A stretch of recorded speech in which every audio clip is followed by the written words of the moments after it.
والضحى والليل إذا سجى ما ودعك ربك وما قلى وللآخرة خير لك من الأولى ولسوف يعطيك ربك فترضى ألم يجدك يتيما فآوى ووجدك ضالا فهدى ووجدك عائلا فأغنى فأما اليتيم فلا تقهر وأما السائل فلا تنهر وأما بنعمة ربك فحدث. السلام عليكم ورحمة الله وبركاته. الحمد لله رب العالمين والصلاة والسلام على أشرف الأنبياء والمرسلين وعلى آله وصحبه والناس أجمعين. رب اشرح لي صدري ويسر لي أمري واحلل عقدة من لساني يفقه قولي.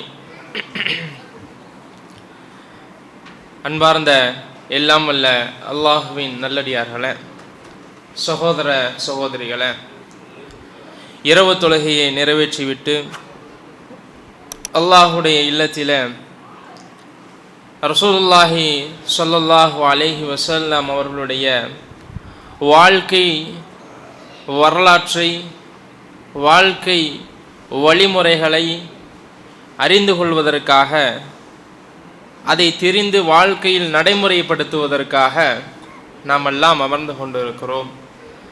அல்லாஹ் சுப்ஹானஹு தஆலா இந்த சபையில், இந்த இடத்திலே நம்ம எல்லாம் எப்படி ஒன்று சேர்த்தானோ அதே போன்று நாளை மறுமையில் ஜன்னத்துல் ஃபிர்தௌஸ் எனும் சொர்க்கத்திலும் நம்மையும் நம்முடைய குடும்பத்தார்களையும் ஒன்று சேர்க்க வேண்டும் என்ற பிரார்த்தனையோடு இந்த வகுப்பினை ஆரம்பம் செய்கின்றேன்.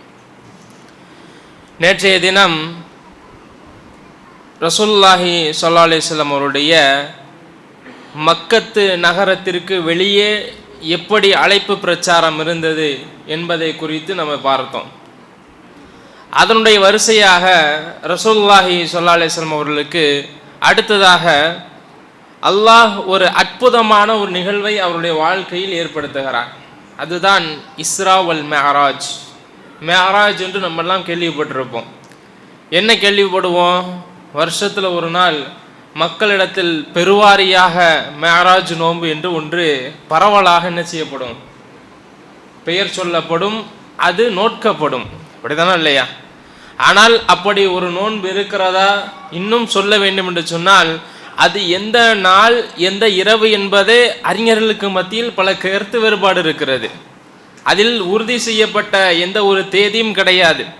அதிலே கருத்து வேறுபாடு என்ன செய்கிறது இருக்கிறது. அப்படி ஒரு கால் உறுதி செய்யப்பட்டிருந்தாலும் அந்த நாளில் நோன்பு நோட்பதற்கு மார்க்கத்தில் எந்த ஒரு ஆதாரமும் என்ன செய்யாது, கிடையாது. சரி, இந்த மிஅராஜுடைய பயணத்தை குறித்து அல்லாஹ் என்ன சொல்லுகிறான் என்று சொன்னால், சூரத்துல் இஸ்ரா 17வது அத்தியாயத்தில் முதல் வசனத்தை அல்லாஹ் ஆரம்பம் செய்கிறான். சுப்ஹானல்லதி அஸ்ரா பி அப்திஹி லைலம் மினல் மஸ்ஜிதில் ஹராம் இலல் மஸ்ஜிதில் அக்ஸா. அந்த மஸ்ஜித் ஹராம் என்கின்ற மக்காவிலிருந்து மஸ்ஜித் அக்ஸாவிற்கு இரவில் அழைத்து சென்றானே, அப்படிப்பட்ட இறைவன் தூய்மையாகி விட்டான் என்று அல்லாஹ் சொல்லி காட்டுகிறான். அப்போ இரவு நேரத்திலே அல்லாஹ் சுப்ஹானஹு வ தஆலா என்ன செய்கிறான், ரசூலுல்லாஹி ஸல்லல்லாஹு அலைஹி வஸல்லம் அவர்களை ஒரே இரவிலே, இதெல்லாம் இன்னைக்கு நம்ம பார்க்கக்கூடிய ஒட்டுமொத்த நிகழ்வும் ஒரு இரவில் நடக்கக்கூடிய நிகழ்வு. ரசூலுல்லாஹி ஸல்லல்லாஹு அலைஹி வஸல்லம் அவர்களை மக்காவிலிருந்து அந்த மஸ்ஜித் ஹராமிலிருந்து மஸ்ஜித் அக்ஸாவிற்கு அல்லாஹ் பலஸ்தீனத்துக்கு என்ன செய்கிறான், அல்லாஹ் ஒரே இரவில் அழைத்து செல்கிறான். எப்படி சென்றார்கள் ரசூலுல்லாஹி ஸல்லல்லாஹு அலைஹி வஸல்லம் அவர்கள்? இதை அவர்களே சொல்லி காட்டுகிறார்கள். ஸஹீஹ் முஸ்லிமிலே பதிவு செய்யப்படுகிறது. ரசூலுல்லாஹி ஸல்லல்லாஹு அலைஹி வஸல்லம் அவர்களே சொல்லுகிறார்கள், அதைது பி புராக்கின், நான் புராக் என்று சொல்லக்கூடிய ஒரு வாகனத்தின் வழியாக சென்றேன். அந்த வாகனத்தின் வழியாக அல்லாஹ் அழைத்து செல்கிறான். அந்த வாகனம் எப்படிப்பட்ட வாகனம்? வஹுவ தாப்பத்துன் அபியலுன் தவீலுன் ஃபௌகல் ஹிமார். அது ஒரு கழுதையை போன்று ஒரு நீளமான வெண்மையான ஒரு வாகனமாக இருந்தது, ஒரு பிராணியாக இருந்தது என்று ரசூலுல்லாஹி ஸல்லல்லாஹு அலைஹி வஸல்லம் அவர்கள் சொல்லி காட்டுகிறார்கள். அப்போ அந்த வாகனத்தில் ரசூலுல்லாஹி ஸல்லல்லாஹு அலைஹி வஸல்லம் அவர்கள் பைத்துல் முகத்தஸ் வரை என்ன செய்கிறாங்க, போகிறாங்க. போய் உள்ள பைத்துல் முகத்தஸருக்குள்ள நுழையிறாங்க. நுழைஞ்சி 2 ரக்காயத்து தொழுகிறார். ஃபஸல்லைது ரக்காயத்தைன், 2 ரக்காயத்து நான் தொழுதேன் என்று சொல்கிறாங்க. 2 ரக்காயத் தொழுகிறார்கள். அந்த நேரத்தில் அல்லாஹ் இன்னொரு நிகழ்வையும் ஏற்படுத்துகிறான். என்ன நிகழ்வு? இதுவரை இந்த உலகத்திற்கு அனுப்பப்பட்ட நபிமார்களுக்கெல்லாம் அவர்கள் 2 ரக்காயத் தொழுகை நடத்துகிறார்கள். அது எப்படி நடத்துவாங்க? அவங்களாம் வஃபாத் ஆயிட்டாங்களே. இது எல்லாம் அல்லாஹுடைய ஒரு நாட்டத்தில் இருக்கக்கூடிய விஷயம். அந்த நேரத்தில் அவர்களுக்கு அல்லாஹ் உண்மையாக வரவழைத்திருக்கலாம், அல்லது அவருடைய ரூஹ வந்திருக்கலாம், அது அல்லாஹுடைய நாட்டம்.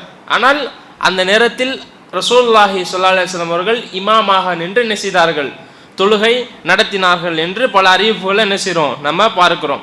அதுக்கப்புறம் ரசூலுல்லாஹி ஸல்லல்லாஹு அலைஹி வஸல்லம் அவர்கள் அந்த மஸ்ஜிதிலிருந்து வெளியில் வராங்க. அப்போ ஜிப்ரீல் அலைஹிஸ்ஸலாம் 2 கைகளில் 2 கிண்ணத்தோடு வருகிறார்கள். ஒரு கிண்ணத்தில் பால் இருக்கிறது, இன்னொரு கிண்ணத்தில் மது இருக்கிறது. ஃபக்தரத்துல் லபன, நான் பாலை தேர்ந்தெடுத்தேன் என்று ரசூல் ஸல்லல்லாஹு அலைஹி வஸல்லம் சொல்கிறார்கள். அப்போ ஜிப்ரீல் அலைஹிஸ்ஸலாம் சொன்னார்கள், ஃபக்தரத்தல் ஃபித்ர, நீங்கள் இயற்கையான ஒன்றை தேர்ந்தெடுத்திருக்கீங்க. இதில் பலதரப்பட்ட விஷயங்கள் நமக்கு கிடைக்கலாம். ரசூலுல்லாஹி ஸல்லல்லாஹு அலைஹி வஸல்லம் அவர்கள் இயற்கையை விரும்புகிறார்கள், அல்லது பாலை போன்ற மென்மையான உடையவர்களாக இருக்கிற காரணத்தினால் அந்த பாலை எடுத்திருக்கிறாங்க, அல்லது அல்லாஹ் அனுமதித்த காரணத்தினால், ஹலாலாக ஆக்கிய காரணத்தினால் அந்த பாலை எடுத்திருக்கிறாங்க. அப்படி பலதரப்பட்ட விளக்கங்களை என்ன செய்யலாம், நம்ம இந்த செய்தியிலிருந்து விளங்கிக் கொள்ளலாம். அதற்கப்புறம் ரசூலுல்லாஹி ஸல்லல்லாஹு அலைஹி வஸல்லம் அவர்கள் பாலை எடுத்ததற்கு பின்னால் அவர்களுடைய சிறிய வயதில் நடந்த ஒரு அற்புதம் மீண்டும் அந்த இடத்தில் நடக்கிறது. என்ன அற்புதம்? நபி ஸல்லல்லாஹு அலைஹி வஸல்லம் அவர்கள் 6வது வயதில் அவருடைய நெஞ்சு பிளக்கப்பட்டது. இப்படிதானே இல்லையா? முன்னாடி படிச்சிருப்போம், மறந்துருப்பீங்க, நான் மறுபடியும் ஞாபகப்படுத்துறேன். 6வது வயதில் ரசூலுல்லாஹி ஸல்லல்லாஹு அலைஹி வஸல்லம் நெஞ்சு என்ன செய்யப்பட்டது, பிளக்கப்பட்டது. அதே போன்று இந்த நேரத்திலும் ரசூலுல்லாஹுடைய நெஞ்சு என்ன செய்கிறது, பிளக்கப்பட்டு அந்த இதயத்தை ஜம்சம் நீரால் கழுகப்பட்டு மீண்டும் அந்த இதயம் உள்ளே வைக்கப்படுகிறது. இதெல்லாம் அல்லாஹுடைய ஒரு அத்தாட்சி, அற்புதங்கள் இதெல்லாம். அப்போ அதற்கு பின்னால் ரசூலுல்லாஹி ஸல்லல்லாஹு அலைஹி வஸல்லம் அவர்கள் ஒவ்வொரு வானத்தையாக கடந்து என்ன செய்கிறாங்க, 7 வானத்திற்கு மேல் செல்லுகிறார்கள். அந்த நிகழ்வை ரசூலுல்லாஹி ஸல்லல்லாஹு அலைஹி வஸல்லம் அவர்கள் சொல்லுகிற பொழுது, முதல் வானத்திற்கு ஜிப்ரீல் அலைஹிஸ்ஸலாம் என்னை அழைத்து சென்றார்கள். அப்பொழுது கதவை திறக்குமாறு சொன்னார்கள். அந்த வானத்தில் இருக்கக்கூடிய அந்த காவலாளி கேட்கிறார், மன் அன்த, நீங்கள் யார், உங்களோடு இருக்கக்கூடியவர் யார்? நான் ஜிப்ரீல், என்னோடு இருக்கக்கூடியவர் முஹம்மது ஸல்லல்லாஹு அலைஹி வஸல்லம் என்று சொன்னவுடன் அந்த கதவு என்ன செய்யப்படுகிறது, திறக்கப்படுகிறது. அங்கே பார்த்தால் நபி ஆதம் அலைஹிஸ்ஸலாம் அவர்கள் இருக்கிறார்கள். முதல் வானத்தில் யார் இருக்கிறா? முதல் வானத்தில் யார் இருக்கிறா? ஆதம் அலைஹிஸ்ஸலாம் இருக்கிறார். நான் 2 தடவை கேட்கும் போதே நல்லா புரிஞ்சுக்கிறணும், சரியா? முதல் வானத்தில் யார் இருக்கா? ஆதம் அலைஹிஸ்ஸலாம் இருக்கிறாங்க. அடுத்து 2வது வானத்திற்கு அழைத்து செல்லப்படுகிறார்கள். அந்த 2வது வானத்தில் பார்த்தால் நபி ஈசா அலைஹிஸ்ஸலாம் அவர்களும் யஹ்யா அலைஹிஸ்ஸலாம் அவர்களும் இருக்கிறாங்க. யாரு? ஈசா அலைஹிஸ்ஸலாம் அவர்களும் யஹ்யா அலைஹிஸ்ஸலாம் அவர்கள் இருக்கிறார்கள். அவர்களும் ரசூலுல்லாஹி ஸல்லல்லாஹு அலைஹி வஸல்லம் அவர்களை வரவேற்று அவர்களுக்காக துஆ செய்கிறார்கள். அடுத்து 3வது வானத்திற்கு உயர்த்தப்படுகிறார்கள். அங்கேயும் அதே போன்று வரவேற்பு இருக்கிறது. அங்கே பார்த்தால் நபி யூசுப் அலைஹிஸ்ஸலாம் அவர்கள் இருக்கிறார்கள். யார் இருக்கிறா? நபி யூசுப் அலைஹிஸ்ஸலாம் அவர்கள் இருக்கிறார்கள். பிறகு 4வது வானத்திற்கு உயர்த்தப்படுகிறார்கள். அங்கேயும் பார்த்தால் நபி இத்ரீஸ் அலைஹிஸ்ஸலாம் அவர்கள் இருக்கிறார்கள். அவர்களும் ரசூலுல்லாஹி ஸல்லல்லாஹு அலைஹி வஸல்லம் அவர்களை வரவேற்று அவருடைய நன்மைக்காக துஆ செய்கிறார்கள். பிறகு 5வது வானத்திற்கு உயர்த்தப்படுகிறார்கள். அங்கே ஹாரூன் அலைஹிஸ்ஸலாம் அவர்கள் இருக்கிறார்கள். அவர்களும் ரசூலுல்லாஹி ஸல்லல்லாஹு அலைஹி வஸல்லம் அவர்களை வரவேற்கிறார்கள், அவர்களுக்காக துஆ செய்கிறார்கள். பிறகு 6வது வானத்திற்கு உயர்த்தப்படுகிறார்கள். அங்கே நபி மூசா அலைஹிஸ்ஸலாம் அவர்கள் இருக்கிறார்கள். அவர்களும் ரசூலுல்லாஹி ஸல்லல்லாஹு அலைஹி வஸல்லம் வரவேற்கிறார்கள், துஆ செய்கிறார்கள். இன்னொரு அறிவிப்பில் வருகிறது, நபி மூசா அலைஹிஸ்ஸலாம் அவர்கள் அப்போது அழுதார்கள் என்கின்ற அறிவிப்பு வருகிறது. ஏன் அழுதார்கள்? அந்த மூசா அலைஹிஸ்ஸலாம் அவர்கள் சொல்லுகிறார்கள், நான் உங்களை பார்த்து நான் வெட்கப்படுகிறேன். ஏனென்று சொன்னால், நாளை மறுமையில முதலாக சுவனத்திற்கு செல்லக்கூடிய சமுதாயம் உங்களுடைய சமுதாயமாக இருக்கிறது என்று சொல்லுவார்கள். ரசூலுல்லாஹி ஸல்லல்லாஹு அலைஹி வஸல்லம் அவர்களுக்கும் அவருடைய உம்மத்திற்கும் என்றே தனிச்சிறப்புகள் அதிகமாக இருக்கிறது.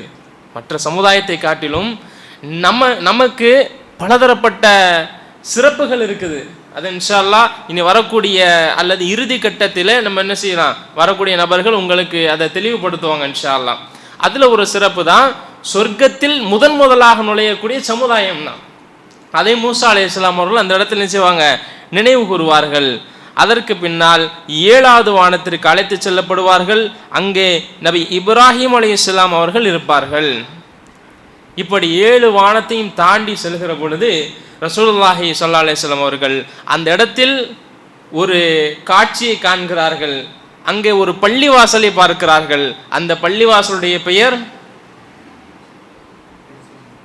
பைத்துல் மஅமூர், பைத்துல் மஅமூர் என்று சொல்லக்கூடிய ஒரு பள்ளிவாசலை பார்க்கிறார்கள். அந்த பள்ளிவாசலை பொறுத்த வரையில் ரசூலுல்லாஹி ஸல்லல்லாஹு அலைஹி வஸல்லம் சொல்லுகிறார்கள், ஒரு நாள் 70,000 மலக்குமார்கள் அந்த பள்ளிவாசலுக்குள்ளால் தொழுவதற்காக வருகிறார்கள். அந்த 70,000 மலக்குமார்களும் வெளியேறிவிட்டால் மீண்டும் அவர்கள் உள்ளே வரமாட்டார்கள். வேறொரு 70,000 மலக்குமார்கள் தான் உள்ளே வருவார்கள். இப்போ ஒரு நாள் 70,000 மலக்குமார் என்று சொன்னால் ஒவ்வொரு நாளும் 70,000 மலக்குமார்கள் வந்து கொண்டே இருக்கிறார்கள் என்று சொன்னால் அப்போ மலக்குகளுடைய எண்ணிக்கை எவ்வளவு இருக்கிறது? அதான் அதனுடைய மலக்குகளுடைய எண்ணிக்கையை அறிந்தவன் அல்லாஹ் மட்டும்தான். அந்த எண்ணிக்கையை வேறு யாரும் என்ன செய்ய மாட்டார்கள், அறிய மாட்டார்கள்.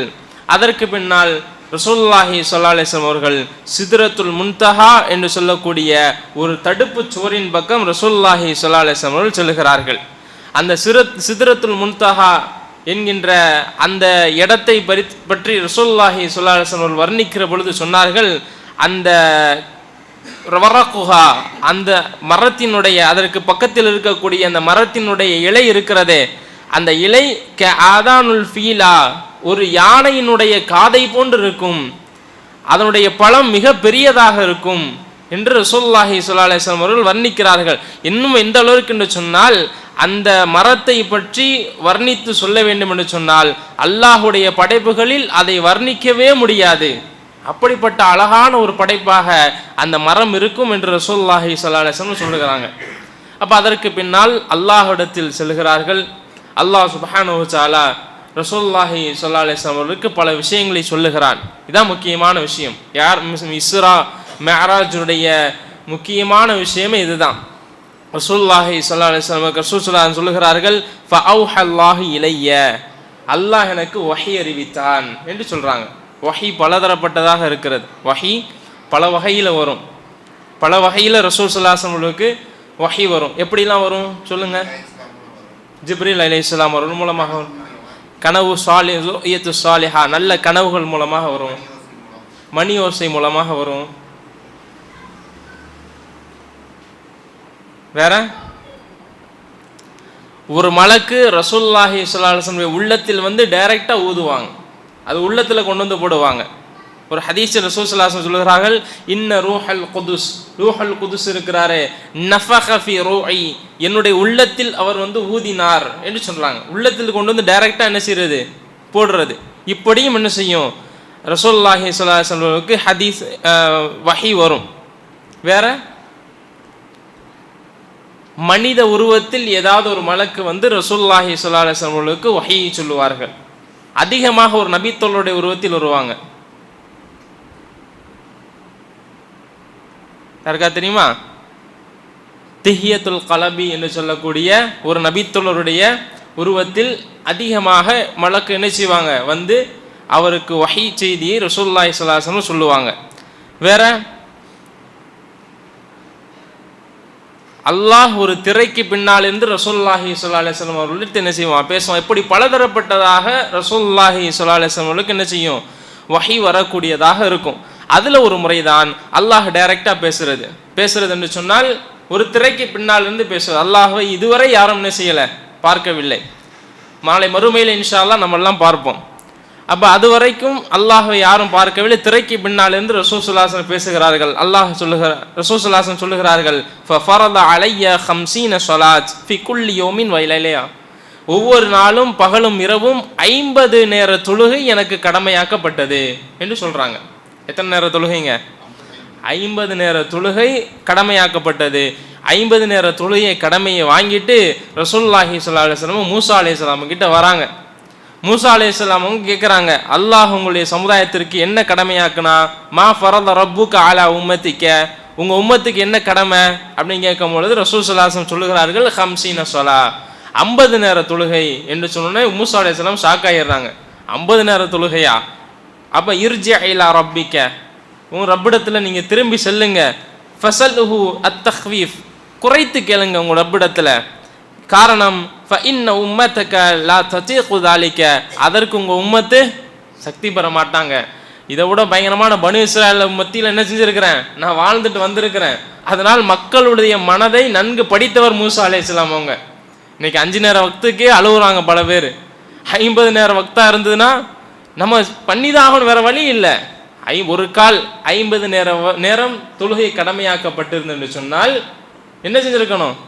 தொழுதுதான் ஆகணும். காரணம், வாழ்க்கையே அல்லாஹ்விற்காகத்தான், வாழ்வதே அல்லாஹ்விற்காகத்தான். அப்போ அப்படிப்பட்ட சூழல்ல அப்போ மூசா அலைஹிஸ்ஸலாம் சொல்றாங்க, போய் ரப்பிடத்தில் குறைத்து கேளுங்கள். நபி ஸல்லல்லாஹு அலைஹி வஸல்லம் அவர்கள் அல்லாஹ்விடத்தில் போய் என்ன செய்றாங்க, குறைத்து கேட்கிறார்கள். அல்லாஹ் சுப்ஹானஹு வ தஆலா கொஞ்சம் கொஞ்சமாக குறைத்து கடைசியில் 5 நேர தொழுகைக்கு வந்து நிற்கிது. மூசா அலைஹிஸ்ஸலாம் அவங்க கேட்குறாங்க, 5 நேர தொழுகை கடமை என்று சொன்னோன்னே அப்பையும் சொல்றாங்க, இதையும் உங்கள் உம்மத்து என்ன செய்ய மாட்டாங்க, தாங்க மாட்டாங்க. மறுபடியும் அல்லாஹ்கிட்ட போங்க, குறைத்து கேளுங்கள். அல்லாஹ் கடைசியாக சொல்லும் பொழுது நபி ஸல்லல்லாஹு அலைஹி வஸல்லம் சொல்லி அனுப்பினான், இந்த 5 நேர தொழுகை இருக்கிறதே, இந்த 5 நேர தொழுகை என்பது உங்களுடைய யா முஹம்மத், அல்லாஹ் சொல்லுகிறான், யா முஹம்மத் இன்னஹுன்ன 5 ஸலவாத்தின் குல்ல யௌமின் வ லைலத்தின் லிகுல்லி ஸலாத்தின் 10, இந்த ஒரு நேர தொழுகை இருக்கிறதே இது 10 நேர தொழுகைக்கு சமம். ஒரு நேர தொழுகை 10, அதாவது 10 நேரம் தொழுதால் என்ன நன்மையோ அதற்கான கூலி அல்லாஹ் என்ன செய்கிறான், தருகிறான் அந்த ஒரு நேர தொழுகைக்கு. அப்ப அதற்கடுத்து அல்லாஹ் சொல்லி காட்டுகிறான், நபியே உங்களுடைய உம்மத்தில் ஒருவன் ஒரு நன்மையை செய்ய நாடுகிறான் என்று சொன்னால், ஒரு நன்மையை செய்ய நாடுகிறான், மன் ஹம்ம பி ஹஸனத்தின், ஒரு நன்மையை செய்ய நாடுகிறான், ஃபலம் யஅமிலுஹா, ஆனால் அவன் நன்மையை செய்யவில்லை, குத்திபத் லஹு ஹஸனத்துன், அவனுக்கு ஒரு நன்மை எழுதப்பட்டு விடும். நன்மையுடைய விஷயங்கள் அப்படிதான், அவன் நாடுகிறான் என்று சொன்னால் அவனுக்கு எழுதப்பட்டு விடும். அவன் அதை செய்தால் அவனுக்கு 10 மடங்காக பெருக்கி தரப்படும். இதே மாதிரி தீமையான விஷயங்களை அவன் நாடினால் அவனுக்கு எதுவும் எழுதப்படாது. அவன் தீமையை செய்தால் அவனுக்கு ஒரு தீமையாக பதிவு செய்யப்படும் என்று அல்லாஹ் சொல்லிதான் அனுப்புறான். அப்போ இதை கேட்டு ரசூல் ஸல்லல்லாஹு அலைஹி வஸல்லம் மூசா அலைஹிஸ்ஸலாம் சொல்லும் பொழுது, இல்லை இதற்கு மேல் நான் ரப்பிடத்தில் கேட்பதற்கு ஃபஸ்தஹிது, நான் வெட்கப்படுகிறேன் என்று ரசூலுல்லாஹி ஸல்லல்லாஹு அலைஹி வஸல்லம் செய்றாங்க, சொல்லிடுறாங்க. அப்போ அதோட 5 நேர தொழுகை என்ன செய்யப்படுது, அங்கே நமக்கு கடமையாக ஆக்கப்படுகிறது.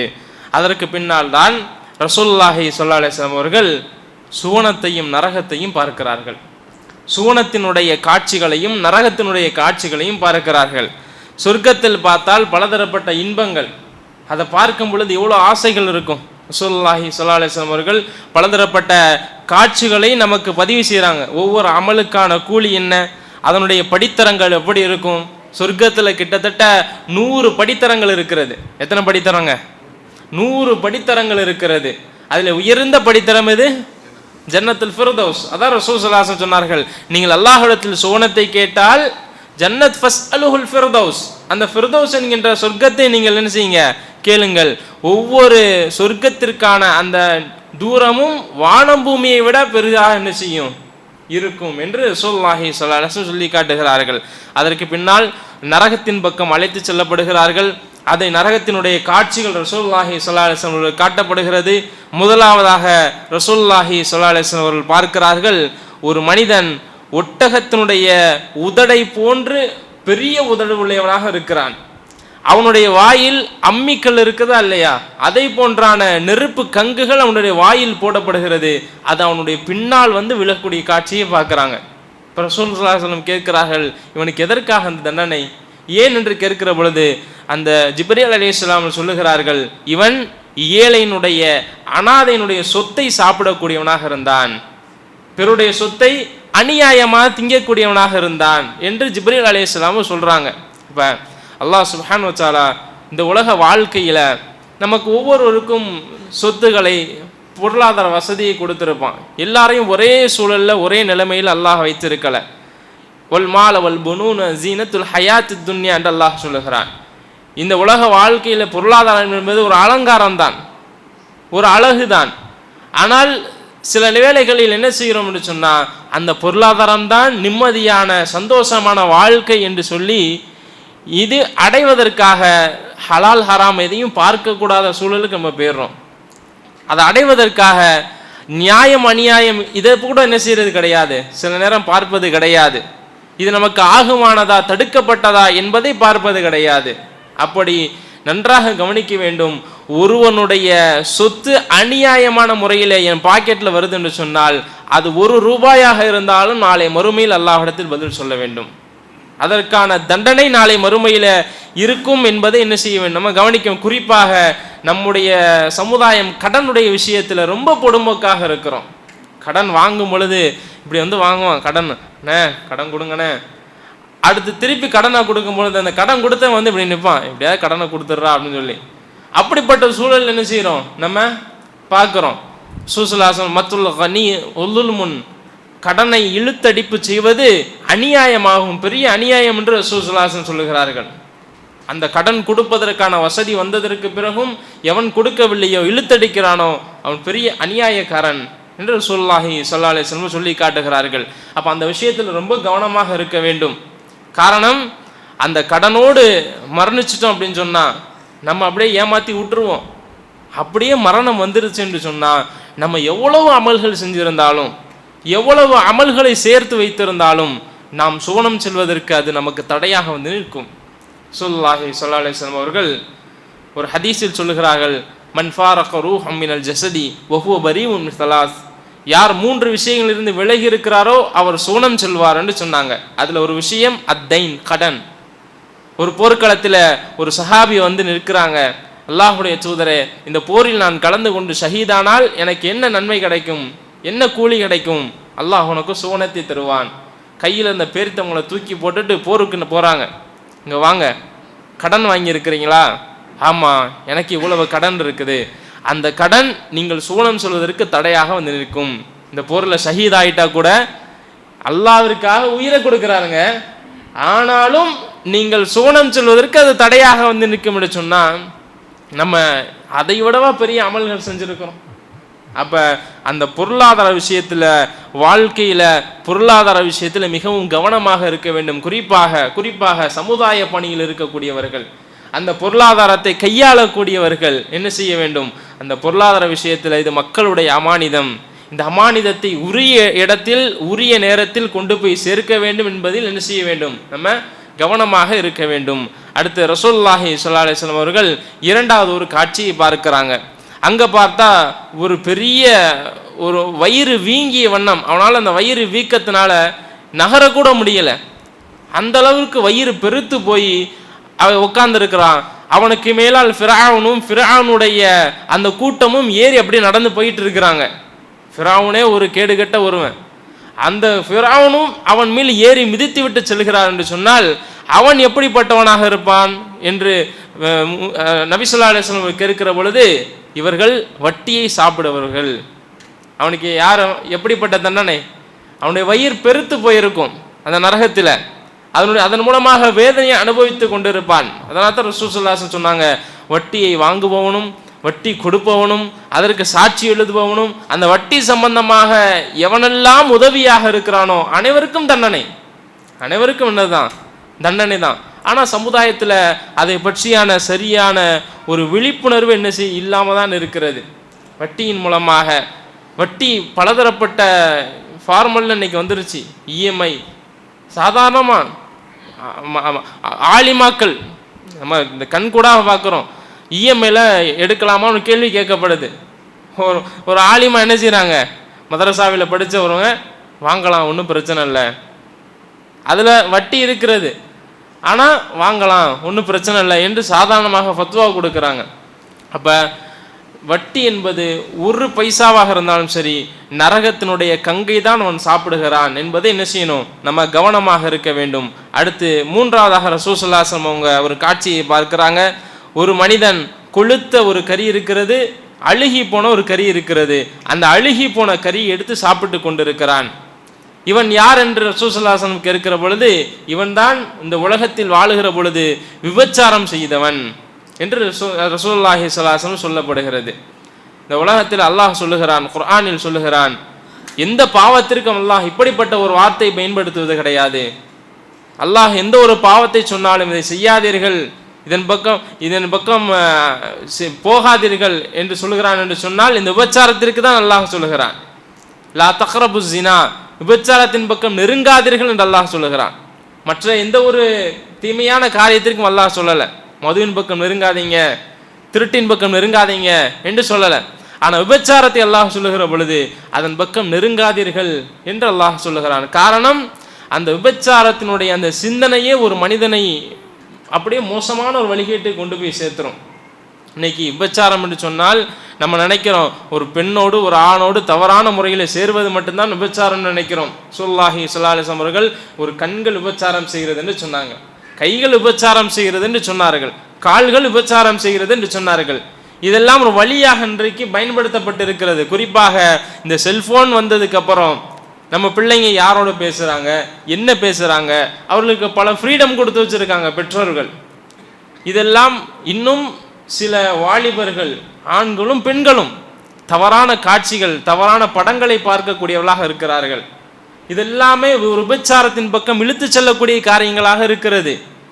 இதெல்லாம் தவறான ஒரு சிந்தனையை தூண்டுகிறது. இன்னும் தன்னுடைய குடும்ப உறவினர்களிடத்திலே தவறான சிந்தனையை தூண்டுகிறது. நம்ம நினைக்கிறோம் நம்ம பிள்ளை கரெக்டாக தாங்க இருக்குது, அவர்கள் பயன்படுத்தக்கூடிய செல்ஃபோனை நீங்கள் கண்காணிக்கணும். இதெல்லாம் நம்முடைய பொறுப்பில் இருக்கக்கூடிய விஷயம். கடைசியில் அந்த படங்கள் பார்ப்பதன் மூலமாக எந்த அளவிற்கு அவர்கள் மாறுகிறார் என்று சொன்னால் ஒரு சைக்கோவாகவே மாறுகிறான், ஒரு சைக்கோவாகவே மாறுகிறான். என்ன, சாதாரணமாக ஒரு நபரை பார்க்கிறோம் என்று சொன்னால் ஒரு நல்ல ஒரு கண்ணோட்டத்தில் ஏதோ ஒரு பார்ப்போம். ஆனால் இந்த படத்தை பார்க்கக்கூடியவர்கள், தவறான காட்சியில் தவறான சிந்தனையில் இருக்கக்கூடியவர்கள், அவர்கள் பிறரை பார்ப்பது எல்லாமே தவறான பார்வையாகத்தான் இருக்கும். தவறான எண்ணத்தோடு தான் என்ன செய்வாங்க, பார்ப்பார்கள். தவறான எண்ணத்தில் தான் அணுகக்கூடியவர்களாக இருப்பார்கள். அதனால்தான் அல்லாஹ் சொல்லுகிறான், லா தக்ரபு ஸினா, அதன் பக்கம் நெருங்கவே செய்யாதீர்கள் என்று அல்லாஹ் சொல்லி காட்டுகிறான். அப்போ ரசூலுல்லாஹி ஸல்லல்லாஹு அலைஹி வஸல்லம் இப்படிப்பட்ட ஒரு விஷயத்தை சொல்லி காட்டுகிறார்கள். அடுத்ததாக ஒரு காட்சியை பார்க்கிறார்கள். ஒரு பெண்கள், சில பெண்கள் மார்பகங்கள்லாம் கட்டப்பட்டு நரகத்தில் தொங்கிக் கொண்டிருக்கிறார்கள். இவர்கள் யார் என்று கேட்கிற பொழுது, இவர்கள் தன்னுடைய கணவனுக்கு பிறந்த குழந்தையை அல்லது வேறு ஆண்களுக்கு பிறந்த குழந்தையை தன்னுடைய கணவனுக்கு பெற்றது என்று சொல்லக்கூடியவர்களாக இருந்தார்கள். வேறு யாருக்காவது பிறந்திருக்கும், இது என் கணவனுக்கு பிறந்தது தான் என்று சொல்லக்கூடியவர்களாக இருந்திருப்பார்கள். அவர்களுக்கு இப்படிப்பட்ட தண்டனை இருக்கிறது. ஒரு ஹதீஸில் ரசூலுல்லாஹி ஸல்லல்லாஹு அலைஹி வஸல்லம் சொல்வார்கள், யா மஅஷரன் நிசா, பெண்களே, தஸத்தக்ன பி ஸதகத்தின், அதிகமாக சதகா செய்யுங்கள். ஃப இன்னி ரஅய்துகுன்ன அக்ஸர் மின் அஹ்லின் நார், அதிகமாக உங்களை நான் நரகத்தில் பார்த்தேன் என்று சொல்லுகிறார்கள். பெண்களுக்கெல்லாம் சரியான ஒரு கஷ்டமாயிருச்சு. நாங்கள் என்ன தப்பு செஞ்சோம், நாங்கள் என்ன தவறு செஞ்சோம், யக்ஃபுருன பில்லாஹ், அல்லாஹ்வை நாங்கள் மறுத்தோமா அல்லது ரசூலை மறுத்தோமா என்று கேட்கிற பொழுது ரசூலுல்லாஹி ஸல்லல்லாஹு அலைஹி வஸல்லம் சொல்லுகிறார்கள், தக்ஃபுரூனல் அஷீர வ துக்ஸிரூனல் லஅன, அதிகமாக சாபமிடுகிறீர்கள், உங்களுடைய கணவன்மார்களுக்கு நன்றி கெட்டத்தனமாக நடக்கிறீர்கள் என்று ரசூலுல்லாஹி ஸல்லல்லாஹு அலைஹி வஸல்லம் சொல்லுகிறார்கள். அதிகமாக சாபமிடக்கூடியவர்களாக பெண்கள் இருக்கிறார்கள். அதே போன்று கணவன் காலம் முழுவதும் அவர்களுக்கு ஒரு நன்மை செய்தாலும் ஏதாவது ஒரு சூழலில், ஏதாவது ஒரு நேரத்தில், ஏதாவது ஒரு காரியம் செய்ய முடியாமல் போயிருக்கும். அதை காரணமாக வைத்து உன் மூலமாக நான் என்னத்தை கண்டேன் என்ற ஒரு வார்த்தையின் மூலமாக ஒட்டுமொத்த அருளையும் அருள் கொடையையும் நிராகரிக்கக்கூடியவர்களாக ஆகிடுவாங்க.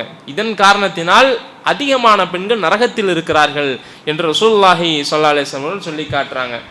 அடுத்து இன்னொரு காட்சியை பார்க்கிறார்கள். கூரான ஒரு ரம்பத்தினால் சில மனிதர்கள் தங்களுடைய உதடுகளையும் நாவுகளையும் அறுத்து கொண்டிருக்கிறார்கள். இவர்கள் எதற்காக அந்த தண்டனை அனுபவிக்கிறார்கள் என்று கேட்கிற பொழுது, இவர்கள் பிறரை பற்றி புறம் பேசக்கூடியவர்களாக இருந்தார்கள். இந்த உலகத்தில் வாழுகிற பொழுது பிறரை பற்றியான பேச்சு, வைலுல் லிகுல்லி ஹுமஸத்தில் லுமஸா, புறம் பேசி பொய் பேசி திரிபவர்களுக்கு கேடு உண்டாகட்டும் என்பதாக அல்லாஹ் சொல்லி காட்டுகிறான். இந்த நாவின் மூலமாக ஒருவன் சொர்க்கத்திற்கும் போகலாம், நரகத்திற்கும் போகலாம். நீங்கள் வரலாற்றை எடுத்து பார்த்தீங்கன்னு சொன்னால் பலதரப்பட்ட போர்களும் பலதரப்பட்ட பிரச்சனைகளும் கலகங்களும் இந்த நாவின் மூலமாகத்தான் ஏற்பட்டிருக்கும். அதே போன்று அந்த போர்களும் பிரச்சனைகளும் தீர்க்கப்பட்டதற்கான காரணமும் இந்த நாவாகத்தான் இருக்கும். இந்த நாவின் மூலமாக நன்மையும் செய்யலாம், தீமையும் செய்யலாம். இந்த நாவின் மூலமாக சொர்க்கத்திற்கும் செல்லலாம், நரகத்திற்கும் செல்லலாம். அதை பயன்படுத்தக்கூடிய முறைதான் சரியானதாக இருக்க வேண்டும். ஒரு மனிதர் ரசூலுல்லாஹி ஸல்லல்லாஹு அலைஹி வஸல்லம் இடத்திலிருந்து கேட்கிறார், அல்லாஹ்வுடைய தூதரே, எனக்கு உபதேசம் செய்யுங்கள். பலதரப்பட்ட உபதேசங்களை செய்கிறார்கள். கடைசியில அந்த மனிதர் சொல்லுகிறார், இந்த ஒட்டுமொத்த உபதேசத்தினுடைய ஒரு சுருக்கத்தை எனக்கு சொல்லுங்கள் என்று சொல்லுகிற பொழுது ரசூலுல்லாஹி ஸல்லல்லாஹு அலைஹி வஸல்லம் சொல்லுகிறார்கள், அம்சிக் பிலிசானக், உன்னுடைய நாவை பேணிக்கொள், உன்னுடைய நாவை பாதுகாத்துக்கொள் என்று ரசூலுல்லாஹி ஸல்லல்லாஹு அலைஹி வஸல்லம் ஒற்றை வார்த்தையில் முடித்தார்கள். என்று சொன்னால் ஒட்டுமொத்த தவறான ஒரு காரியத்திற்கும் இந்த நாவு தான் என்ன செய்கிறது, காரணமாக இருக்கிறது என்பதை என்ன செய்யணும், நம்ம கவனமாக அந்த நாவை பயன்படுத்தக்கூடிய விஷயத்தில் கவனமாக இருக்க வேண்டும். அதற்கு பின்னால் ரசூலுல்லாஹி ஸல்லல்லாஹு அலைஹி வஸல்லம் அவர்கள் மீண்டு மக்காவிற்கு வருகிறார்கள். வருகிற பொழுது ஒரு அற்புதமான ஒரு காட்சி நடக்கிறது. என்ன என்று சொன்னால், வருகிற பொழுது மக்காவாசிகள் சில நபர்கள் தங்களுடைய ஒட்டகங்களை, ஒரு ஒட்டக குட்டியை தொலைக்கிறாங்க. ரசூலுல்லாஹி ஸல்லல்லாஹு அலைஹி வஸல்லம் அந்த ஒட்டக குட்டியை கண்டுபிடிச்சு கொடுக்குறாங்க. தடுத்து மக்காவிற்கு வந்தவுடன் அந்த மக்கத்து நபர்களிடத்தில் சொல்லுகிறார்கள், முஸ்லீம்களிடத்தில் குறைஷிகளிடத்தில் அது பரவுகிறது. நான் நேற்று இரவு இந்த மாதிரி இஸ்ரா மேராஜ் இங்கேருந்து பைத்துல் முகத்தஸிற்கும் பைத்துல் முகத்தஸிலிருந்து நான் விண்ணுலக பயணத்திற்கு சென்றேன் என்று சொல்லுகிற பொழுது மக்கள் எல்லாம் பொய்ப்பித்தார்கள். மக்கள் எல்லாம் கிண்டலடிக்க ஆரம்பித்தார்கள். எந்த அளவுக்கு என்று சொன்னால், அப்பொழுது புதிதாக இஸ்லாத்தை ஏற்ற நபர்கள் கூட சற்று சிந்திக்க ஆரம்பித்தார்கள். தெரியாமல் இஸ்லாத்துக்கு வந்துட்டோமோ என்று சொல்லி சிந்திக்க ஆரம்பிக்கிறாங்க. இந்த மாதிரி முஹம்மது ஸல்லல்லாஹு அலைஹி வஸல்லம் சொல்லுகிறார்கள் என்ற சந்தேகம் வருகிறது. கடைசியில் அபூபக்கர் சித்தீக் ரலியல்லாஹு அன்ஹு இடத்தில் சொல்லப்படுகிறது, இந்த மாதிரி உங்களுடைய நண்பர் இப்படி சொல்கிறாரு என்று சொன்னவுடன் அபூபக்கர் சித்தீக் ரலியல்லாஹு அன்ஹு அவர்கள் ரசூலுல்லாஹி ஸல்லல்லாஹு அலைஹி வஸல்லம் வந்து கேட்கிறாங்க. ரசூலுல்லாஹி ஸல்லல்லாஹு அலைஹி வஸல்லம் அவர்கள், ஆமாம் நான் நேற்றைய தினம் நான் போனேன் என்று சொன்னவுடன் மற்ற அனைவரும் பொய்ப்பித்த நிலையில் அந்த அபூபக்கர் ரலியல்லாஹு அன்ஹு அவர்கள் மட்டும் என்னுடைய தோழர் சொல்வது உண்மை என்று உண்மைப்படுத்தினார்கள். அதனால் தான் அவரை சித்தீக் என்று அழைக்கிறோம். அபூபக்கர் சித்தீக் என்று நாம் என்ன செய்கிறோம், அழைக்கிறோம். அதற்கப்புறம் தன்னுடைய தோழர்களை எல்லாம் அழைக்கிறார்கள். அழைத்து ஐன பிலால், பிலால் எங்கே என்று கேட்கிறார்கள். உன்னுடைய காலடி சப்தத்தை நான் சுவனத்தில் கேட்டேன். நான் மேராஜ் போனனா இல்லையா, அப்போ உன்னுடைய காலடி சப்தத்தை கேட்டேன், நீங்கள் என்ன அமல் செய்கிறீங்க? அப்போ பிலால் ரலியல்லாஹு அன்ஹு சொல்லுவார்கள், ஒவ்வொரு முறை உது செய்ததற்கு பின்னாலும் நான் 2 ரக்காத் தொழக்கூடியவனாக இருக்கிறேன். அதற்கப்புறம் ஐன உமர், உமரை இங்கே, உமரே உனக்கு சொந்தமான ஒரு மாளிகை, முத்தாலான மாளிகையை நான் சுவனத்தில் கண்டேன். அதற்குள்ளால் நுழைவதற்கு நான் முற்பட்டேன். ஆனால் உங்களுடைய ரோஷம் எனக்கு என்னுடைய கண்ணுக்கு முன்னால் வந்தது. நான் திரும்பி விட்டேன். ஓடி வந்து அல்லாஹ்வுடைய தூதரே, உங்களுடைய விஷயத்தில் நான் ரோஷப்படுவேனா? நீங்கள் உள்ள போயிருக்கலாமே என்று சொல்லி உமர் ரலியல்லாஹு அன்ஹு செய்கிறாங்க, சொல்லி காட்டுகிறார்கள். அதற்கப்புறம் அந்த மக்கள் எல்லாம் ஒரு சந்தேகத்தில், குறைஷிகள் எல்லாம் ஒரு சந்தேகத்தில் இருந்தார்கள். ஆனால் அந்த ஒரு கூட்டம், ஒட்டக கூட்டம் வந்ததே, ஒரு பயண கூட்டம், அவர்கள் வந்த உடனே அவரிடத்துல கேட்கிறாங்க, முஹம்மதை நீங்கள் அங்கே பார்த்தீங்களா அப்படின்னு கேட்கும்போது ஆமாம் என்று சொன்னவுடன் அவர்களுக்கெல்லாம் பெரிய அதிர்ச்சி. எப்படி ஒரு மனுஷனால் இங்கிருந்து அங்கே போயிட்டு வர முடியும் என்று சொல்லி ஒரு பெரிய ஒரு அதிர்ச்சி அவர்களுக்கு என்ன செஞ்சது, அந்த நேரத்தில் இருந்தது. அப்போ இதுலேருந்து ரசூலுல்லாஹி ஸல்லல்லாஹு அலைஹி வஸல்லம் அவர்கள் ஒரு இறை தூதர் தான் என்பதற்கான சான்றை அவர்கள் என்ன செஞ்சாங்க, கண்கூடாக அவர்கள் பார்த்தார்கள். அப்போ இந்த மேராஜுடைய இந்த நிகழ்வை பொறுத்தவரையில் அதிகமான ஈமான் கொள்ள வேண்டிய விஷயம் இருக்கிறது. அதில் நடந்த அந்த நிகழ்வுகளும் நமக்கு படிப்பினைகளாக, பாடங்களாக இருக்கிறது. இதை நம்ம இன்ஷா அல்லாஹ் புக்கில் நீங்கள் எடுத்து பார்த்தீங்கன்னா இதை விட அதிகமான நிகழ்வுகள் இருக்கிறது. அதையெல்லாம் படித்து இன்ஷா அல்லாஹ் நம்முடைய வாழ்க்கையில் பயனுள்ள விஷயங்களாக அதை ஆக்க வேண்டும். இன்றைய தினத்திற்கான கேள்வியை பொறுத்தவரையில் பெண்கள் பகுதியில் கேட்போமா? முதல்ல, ஒரு சஹாபியினுடைய உருவத்தில் அடிக்கடி ஒரு மலக்கு வருவாங்க, அந்த சஹாபியுடைய பெயர் என்ன? ஆண்களுக்கான கேள்வி. ரசூலுல்லாஹி ஸல்லல்லாஹு அலைஹி வஸல்லம் அவர்கள் மேராஜ் பயணம் செல்லுகிற பொழுது ஒவ்வொரு வானத்திலும் ஒவ்வொரு இறை தூதர்களை கண்டார்கள். அந்த இறை தூதருடைய பெயரை ஒவ்வொரு வானத்தையும் சொல்லணும். யார் சொல்லுவீங்க? முதல் வானம் ஆதம் அலைஹிஸ்ஸலாம், ரெண்டாவது வானம் ஈசா அலைஹிஸ்ஸலாம், வேற யஹ்யா அலைஹிஸ்ஸலாம், மூணாவது வானம் யூசுப் அலைஹிஸ்ஸலாம், நாலாவது இத்ரீஸ், அஞ்சாவது ஹாரூன் அலைஹிஸ்ஸலாம், 6 மூசா அலைஹிஸ்ஸலாம், 7 இப்ராஹிம் அலைஹிஸ்ஸலாம். இப்போ இந்த 7 வானத்தில் என்ன செய்யப்பட்டுச்சு? எல்லாருக்கும் இல்லை, இந்த கேள்வி நிராகரிக்கப்பட்டுருச்சு. சரியா? முதல் கேள்விக்கான பதில், எந்த மனிதருடைய உருவத்தில் மாணவர்கள் அடிக்கடி வருவாங்க என்ற கேள்விக்கான பதில் திஹியத்துல் கலபி என்பது. மரியம் அவர்கள் அதற்கான பதில் சொல்லியிருக்கிறார். பாப்பா, ரசூலுல்லாஹி ஸல்லல்லாஹு அலைஹி வஸல்லம் அவர்களுக்கு எந்த முறையிலெல்லாம் வஹி வரும்? கரெக்டாக யார் சொல்லுவீங்க? கனவின் மூலமாக, ஜிப்ரீல் அலைஹிஸ்ஸலாம், மணி ஓசை மூலமாக, மனித உருவில் மலக்கு வருவாங்க, திரைக்கு அப்பால் இருந்து அல்லாஹ், ரூஹுல் குதுஸை கொண்டு உள்ளத்தில் போடுறது, இப்படி பலதரப்பட்ட வஹி வரும். ஓகே, மாஷா அல்லாஹ். நாங்கள்